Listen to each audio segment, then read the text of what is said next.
Abbiamo Tibanacola, si vede un po' più non ci vuole.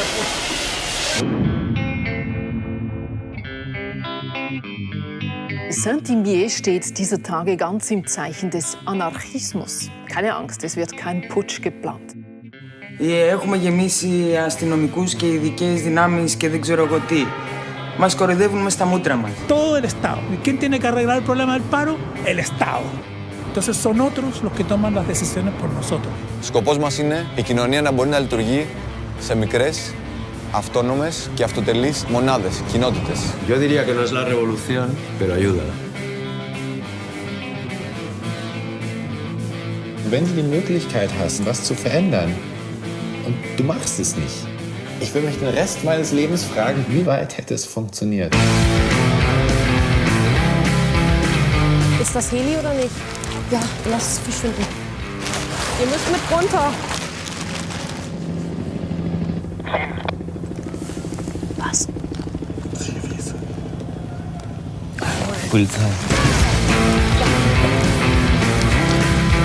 Steck rein. Ab jetzt kann bei uns Polizei möglicherweise den Funk gleich mithören.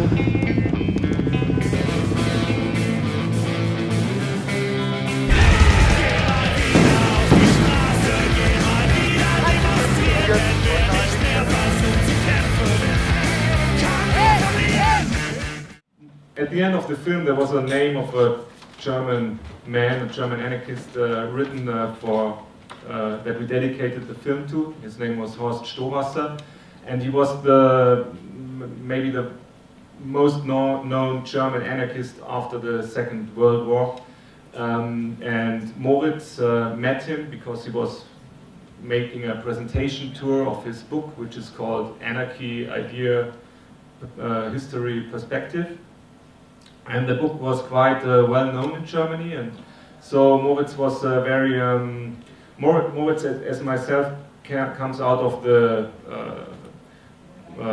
punk rock movement of the 90s, and at that point Moritz said, "Oh wow, there's a political idea that is in a serious way making a suggestion of how to change the world." This was in 2008, and so those two started to do the project, which works like the book, which is should be an introduction into anarchism, not a film that is for the movement just, a film that is for a broad audience that, like the book that Horst Stohwasser wrote, works in a way that if you give it to your mother or your father and to tell them more about anarchism, that they then, after they read the book or saw the film, know a little bit more, like a first step in what this movement might have to give as ideas to the rest of the society. Well, in the beginning we have a film subsidies system in Germany, and we had some small film subsidies in Germany, and but there was the point where it was clear that we did not have the money to make the film with this money, because it was not enough. But we said, okay, we tried to do it with the work of a lot of people involved. So you see at the end of the film, you see the credits, and most of the people involved in the film worked for no money or for just a little money. If a job costs normally 5,000 euro, the person got 500. That's the way we did it, and so at the end, I think we spent about 80,000 euros for the film, as it is right now. And okay, someone said recently it would have cost 230,000, something like that. So the gap in between is the work of the people who came mostly out of the movement or were friends of us, both in the most of the time. So. In the beginning, there was the idea we tried to make a film that explains anarchism by not making a theoretical film, by showing how the people act, what do the anarchists do to reach the world, and in that way we also wanted to explain a little bit the theory. And so we had special topics, and we were looking for projects or persons who were fitting in these topics so that they in their actions explain the topics. For example, we had the Parco Navarino in Greece, which is a squatted place, which is a very consensus-based group working there or taking care of the park, which is very confrontative to the state there. So this was the topic, property issue and all that I just mentioned. Then we had the topic, of course, anarcho-syndicalist unions, which is the CGT. The CNT is also in the movie, but it's not really, the bus tour is organized by the CNT with Mariano.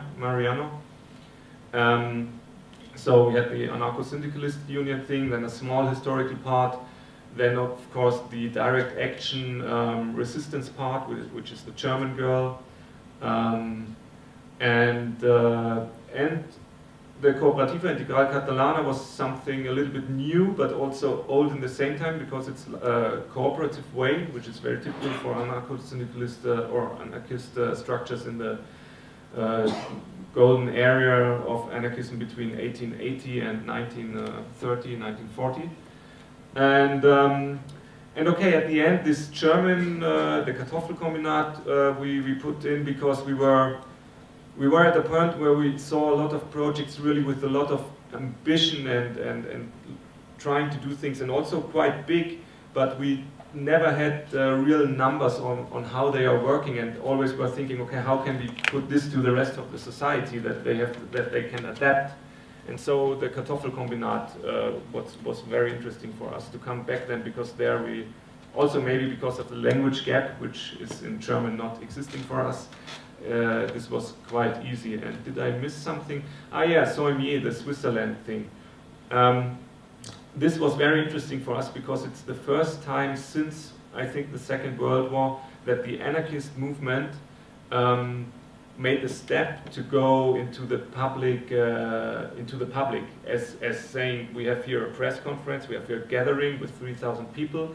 They were in Germany, Switzerland, Austria, and France in the television, in the news programs. This was the first step the movement or parts of the movement made. So that were basically the reasons. And I mean, for Greece also, it was important in the time of 2009, 2010, all the anarchists in Europe, also from abroad, from America, were looking on Greece, what is happening there.